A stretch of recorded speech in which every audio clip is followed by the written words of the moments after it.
Olá, meu nome é Esther Kern Pires e eu, o Arthur, a Camila e a Verônica, nós vamos apresentar sobre as minas de cobre na África.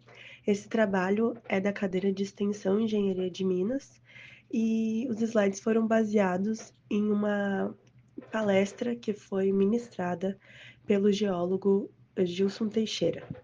Vou começar então com uma visão geral do que a gente vai falar aqui hoje. Essa imagem ela mostra o cinturão de cobre da África Central, uma das maiores e mais importantes regiões produtoras de cobre no mundo. E ele abrange aí, então partes da República Democrática do Congo e da Zâmbia. Esse mapa destaca áreas geológicas específicas associadas à presença de cobre.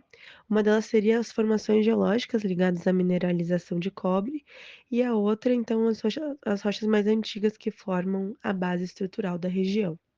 As cruzes vermelhas representam as principais minas e projetos de exploração de cobre da região, e muitas minas elas estão concentradas ao longo da fronteira entre a República Democrática do Congo e a Zâmbia, uma área de mineralização extremamente rica.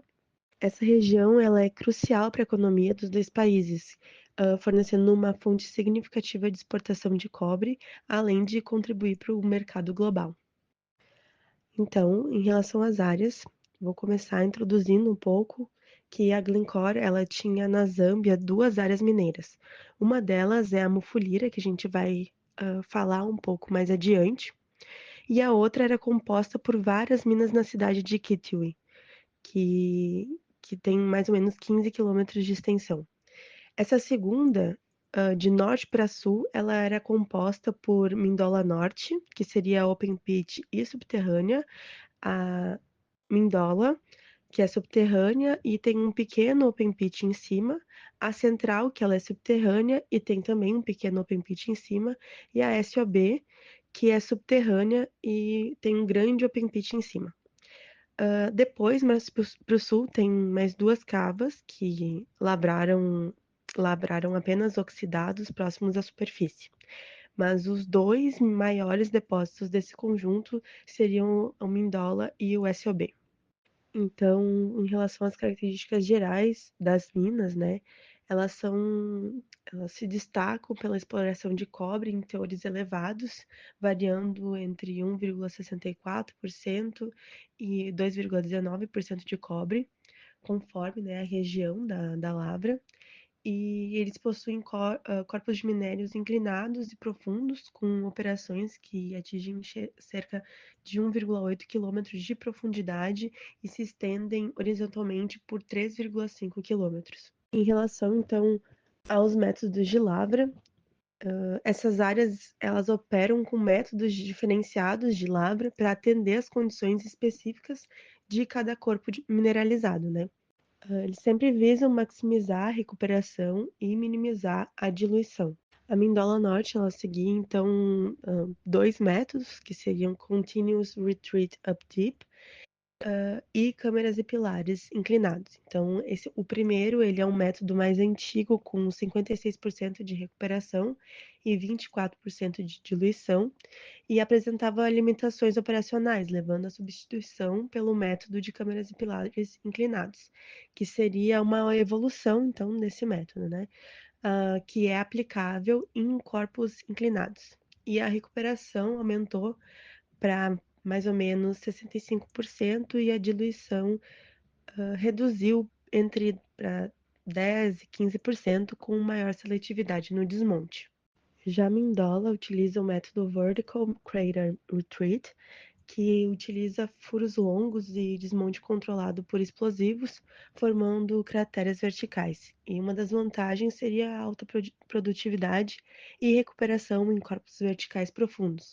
É um método eficiente e econômico em comparação às técnicas mais seletivas. A área central e o SOB, eles usam sublevel open stope e sublevel caving.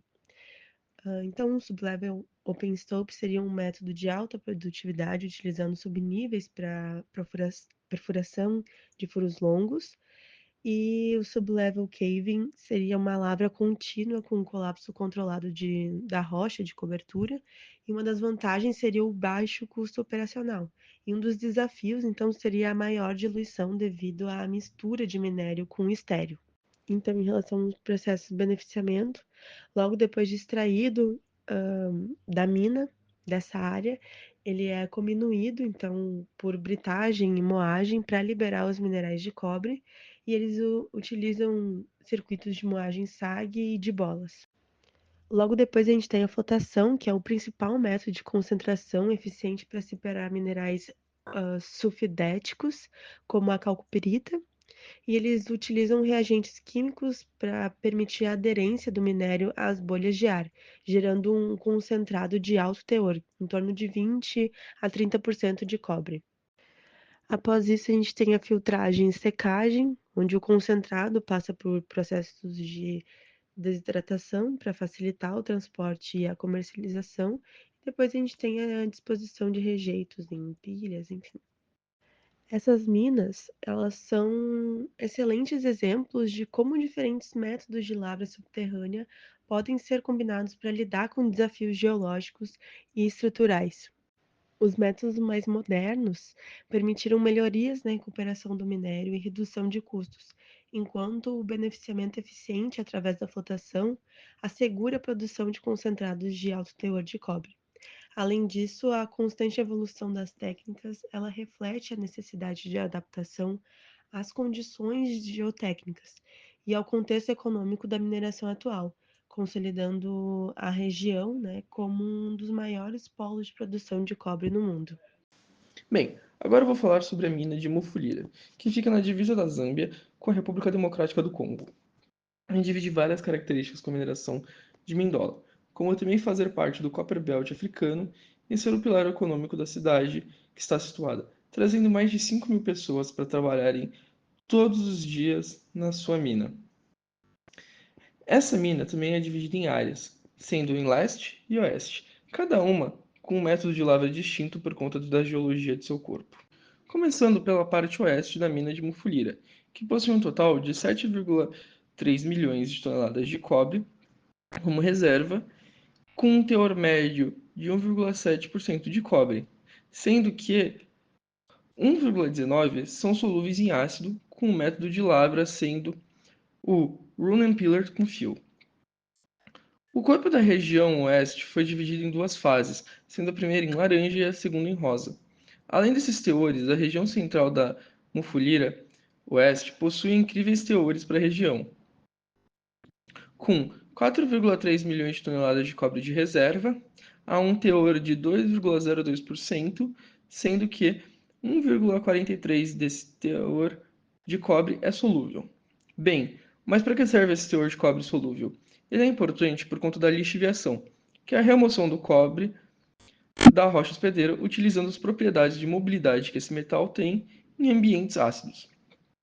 A lixiviação é usada no beneficiamento do minério da porção oeste da mina. Tudo começa com a estrutura de deposição da pilha de minério, a qual tem uma base com inclinação de 3 graus e um revestimento de borracha, para inibir a fuga desse ácido, que é irrigado a partir de aspersores na parte superior da pilha. O ácido, após percolar pela pilha, é depositado em calhas que fazem a extração do ácido com o metal, que passa então pela etapa de remoção do cobre da solução para sua eletrodeposição. O ácido extraído então é recirculado no sistema. Agora indo para o outro lado da mina, para Mufulira Leste, que possui como as principais características a pluralidade do método de lavra, que em conjunto levam à produção mensal de 35.000 toneladas. Em algumas regiões se opta pelo Rumpler mais fio, que nem na porção oeste da mina. Em outras, pelo MCR, que é o Mechanized Continuous Retreat, que seria uma modificação do método Sublevel Stope. Mas além desses dois métodos, também é utilizado a operação de leach in situ. Bem, mas por que esse método ocorre?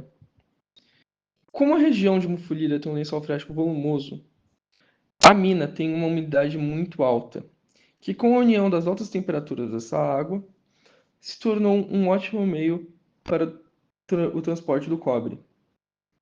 E os vazios gerados dos realces já minerados se tornou o perfeito lugar para a deposição deste cobre. Para evitar a perda de todo esse cobre visivelmente depositado, os engenheiros pensaram na lixiviação in situ, aproveitando o desenho da geologia local e que já estavam em camadas mais profundas do que os realces previamente minerados.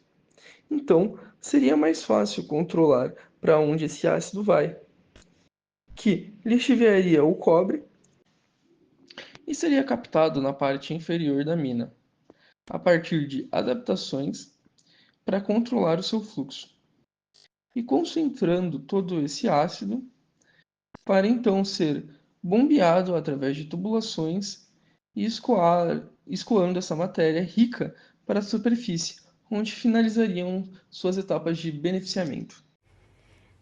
Meu nome é Camila, eu sou graduanda em Engenharia de Minas e nesse trabalho vinculado à disciplina de extensão em Engenharia de Minas, a pesquisa extensionista sobre a mina de cobre Kamoa-Kakula ficou sob minha responsabilidade. A mina Kamoa-Kakula está localizada no sudoeste da República Democrática do Congo, na região de Calvese, uma área reconhecida mundialmente por sua riqueza mineral. Esse projeto pertence a uma joint venture liderada pela Ivanhoe Mines, em parceria com a Zijin Mine e o governo congolês. A mina é um dos maiores depósitos de cobre do mundo, tanto em termos de tamanho quanto de quantidade de minério. Geologicamente, Kamoa-Kakula é um depósito sedimentar, estratiforme, formado durante o Neoproterozoico e associado ao subgrupo Katanga. A mineralização ela ocorre em rochas sedimentares, principalmente em argilitos e arenitos, com um controle estrutural e estratigráfico. Os principais minerais de cobre encontrados são a calcopirita, bornita, calcosita, com teores médios acima de 5%, que é considerado elevado em comparação a outras operações globais. O método de lavra utilizado é subterrâneo, baseado em sistemas de câmaras e pilares. Essa técnica é empregada para lidar com corpos mineralizados espessos e de grande extensão horizontal, comum na mina. A lavra é planejada para garantir a recuperação máxima do minério, enquanto a estabilidade das escavações ela é mantida com o uso de backfill. Cerca de 50% dos rejeitos são misturados com cimento e reintegrado ao subsolo. E aí a gente reduz, assim, os riscos geotécnicos e o impacto ambiental da deposição do rejeito na superfície. No beneficiamento, o mineral passa pela comunição, flotação e a filtragem. E essas etapas elas resultam em um concentrado com teor médio de 57% de cobre, um dos mais altos no mercado internacional. A planta processa atualmente 9,2 milhões de toneladas de minério por ano, com planos de extensão para 14,2 milhões de toneladas anuais, o que indica um aumento significativo na capacidade produtora da mina. O resultado é um concentrado com 57% de pureza, um dos teores mais altos do mercado global. Isso torna o produto altamente competitivo e valorizado para aplicações industriais. O backfill na mina Kamoa-Kakula ele é utilizado como uma solução técnica para preencher as áreas subterrâneas que já foram lavradas. Esse método aproveita cerca de 50% dos rejeitos gerados no beneficiamento do minério, que são misturados com cimento e bombeados para o subsolo. A aplicação do backfill tem como objetivo principal assegurar a estabilidade geotécnica das escavações e reduzir o risco de colapsos, possibilitando a continuidade das operações com segurança. Além disso, o uso do backfill contribui para uma gestão mais eficiente dos rejeitos, minimiza a necessidade de armazenamento na superfície, como em barragens ou pilhas, e essa abordagem ela não apenas melhora a estabilidade estrutural, mas ela também reduz os impactos ambientais, o que se alinha com práticas modernas, com as práticas modernas que buscam diminuir o passivo ambiental. No contexto da lavra subterrânea, por câmeras e pilares utilizados na Kamoa-Kakula, o backfill ele vai desempenhar um papel estratégico, permitindo que a operação seja conduzida de forma mais segura e com maior aproveitamento das reservas.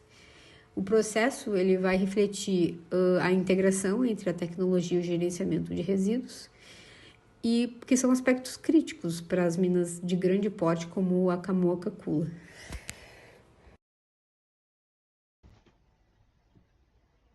Meu nome é Verônica e eu vou falar sobre a mina de Kananski, que se localiza na Zâmbia.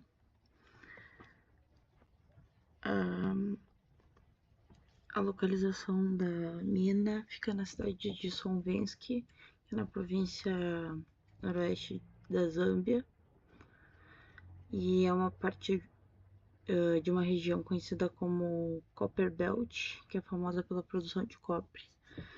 As suas operações na mina começou no início dos anos 2000. Atualmente a mina é operada pela empresa FQM, uma empresa canadense que possui 80% de participação na mina. O restante pertence ao governo da Zâmbia através de uma estatal do governo. A mina é a maior produtora de cobre em operação na África e ela produz ouro também com subproduto. Ela utiliza métodos de mineração a céu aberto e processamento de minerais por flotação e lixiviação. O teor médio do cobre varia de 0,6% e 1,6% de cobre e 1% a 2,5%, porque depende da profundidade do tipo de minério que está sendo extraído.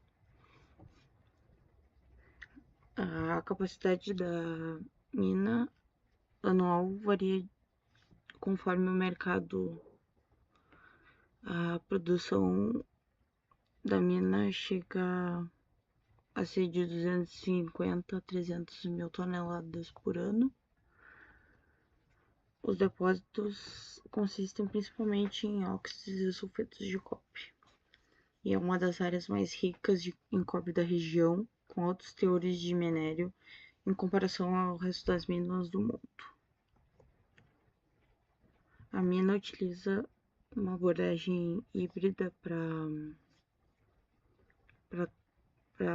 tratar os minérios oxidados quanto sulfurados, que estão no processo separadamente, né? Aí no tratamento de óxidos de cobre, o processo utilizado é a lixiviação, já no tratamento de sulfetos é utilizada a flotação. No tratamento nas zonas de transição é usada uma combinação de lixiviação e flotação para maximizar a recuperação do cobre. A mina de Kananski é uma mina altamente moderna, com instalações avançadas de processamento, e ela possui concentradores de cobre e muitos tanques de lixiviação. Atualmente está integrada a um projeto de expansão contínua para aumentar a eficiência e produção da mina, e ela possui um projeto para expandir a capacidade das plantas de flotação, que aumentará a recuperação do cobre a partir dos sulfetos, que ainda é baixo. O aumento também está em pauta o aumento da recuperação de ouro, que vai trazer mais investimentos para essa área de recuperação e aumentar o valor do minério extraído.